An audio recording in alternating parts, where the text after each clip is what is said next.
Silent night, holy night, all is calm, all is bright. Although the Christmas season brings wonder to our senses, it's also true that life remains stubbornly unpredictable. Hardships and trials are ever present, even during the holidays.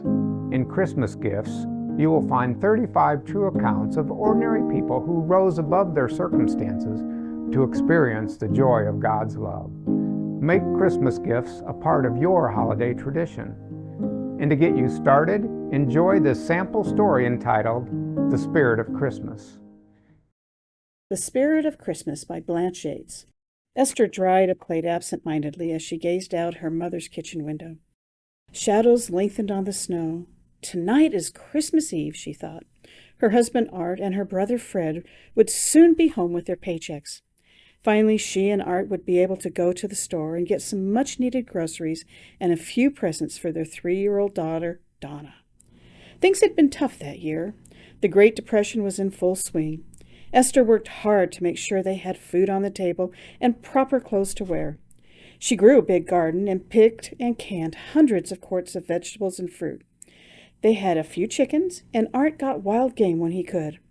Esther was a good seamstress and was able to make over old clothes for them to wear.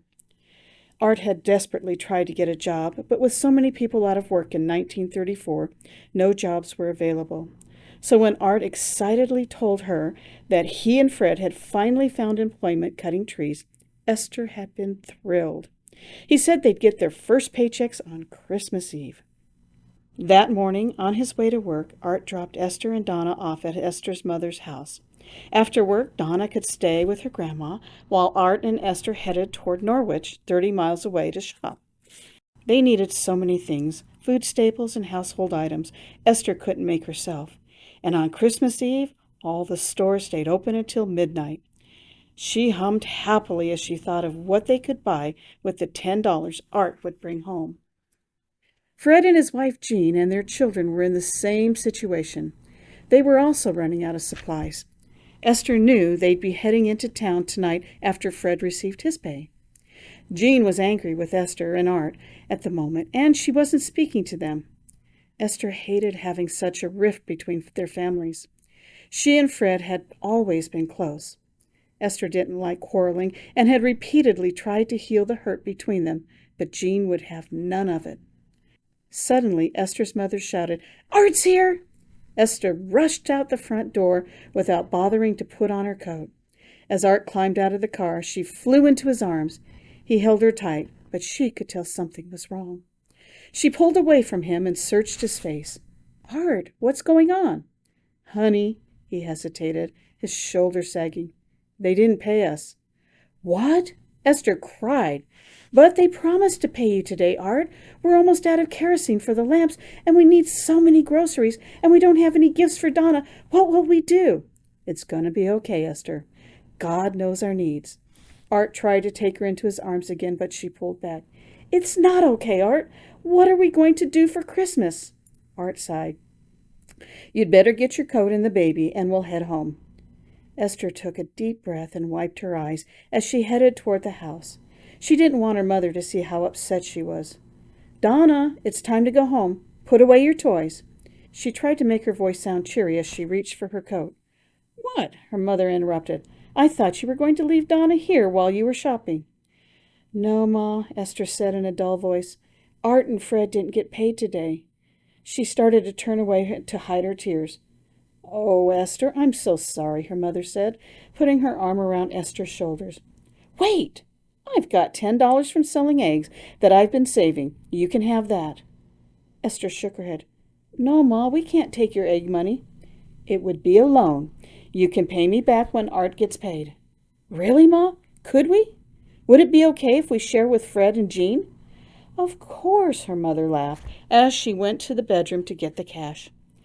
Esther accepted the money with great thankfulness, gave Donna a quick hug, and headed out the door. "Art, Art, look!" she cried. "Ma loaned us $10. "Are you serious?" he asked in disbelief. Let's go get Fred and Jean and head for the stores, Esther bubbled.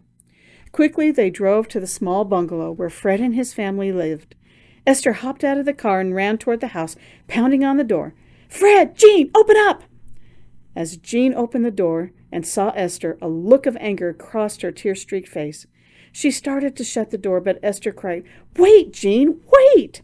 Ma loaned us $10 until we get paid. You and Fred can have half. Come to Norwich with us.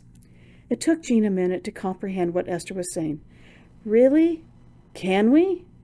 An incredulous smile replaced her frown, and she turned and called, Fred, get your coat. We're going shopping.